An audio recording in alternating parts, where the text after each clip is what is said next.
Hi friends, இன்றைக்கி நம்ம கம்பு சாட் எப்படி பண்ணுறதுன்னு பார்ப்போம். இது செய்கிறது ரொம்பவே ஈஸி அண்ட் சிம்பிள். ஃபர்ஸ்ட் இதுக்காக கம்பை எடுத்து 8 மணி நேரத்துக்கு ஊற வச்சுக்கணும். ஊற வச்ச இந்த கம்பை ஊற வச்சிட்டதுக்கப்புறமா இதை குக்கரில் போட்டுட்டு கூடவே கொஞ்சோண்டு உப்பை போட்டுட்டு 5 விசில் வர வச்சிடணும்.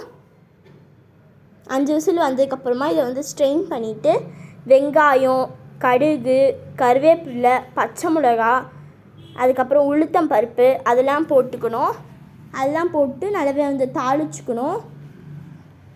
காஞ்ச மிளகா கூட சேர்த்துக்கோங்க. காஞ்ச மிளகா சேர்த்துட்டு நல்லாவே இதை ஃப்ரை பண்ணிக்கணும். இதை நல்லாவே ஃப்ரை பண்ணிட்டதுக்கப்புறமா இது கூடவே நம்ம இந்த இது செஞ்சுருந்தோம்ல கம்போடது, அந்த கம்பையும் சேர்த்துக்கோங்க. இந்த கம்பையும் சேர்த்து நல்லாவே மிக்ஸ் பண்ணிவிட்டு மிளகாத்தூள் போட்டுக்கோங்க. மிளகாத்தூள் உங்களோட டேஸ்ட் அளவுக்கு போட்டுட்டு நல்லாவே மிக்ஸ் பண்ணிடுங்க. மிக்ஸ் பண்ணிவிட்டு ஒரு 5 நிமிஷத்துக்கு மூடி வச்சுருங்க. இதுக்கப்புறமா என்ன பண்ணணும் அப்படின்னா கொஞ்சமாக தேங்காய் துருவி போட்டுக்கணும். இது ஃபுல்லாகவே ஆப்ஷனல். உங்களுக்கு பிடிச்சிருந்தா தேங்காய் போட்டுக்கோங்க, இல்லைனா இல்லை. அவ்வளோதான், நம்மளோட ஈஸி அண்ட் டேஸ்டியான ரெசிபி ரெடி. இந்த வீடியோ உங்களுக்கு பிடிச்சிருந்தா லைக் பண்ணுங்கள், ஷேர் பண்ணுங்கள், கமெண்ட் பண்ணுங்கள்.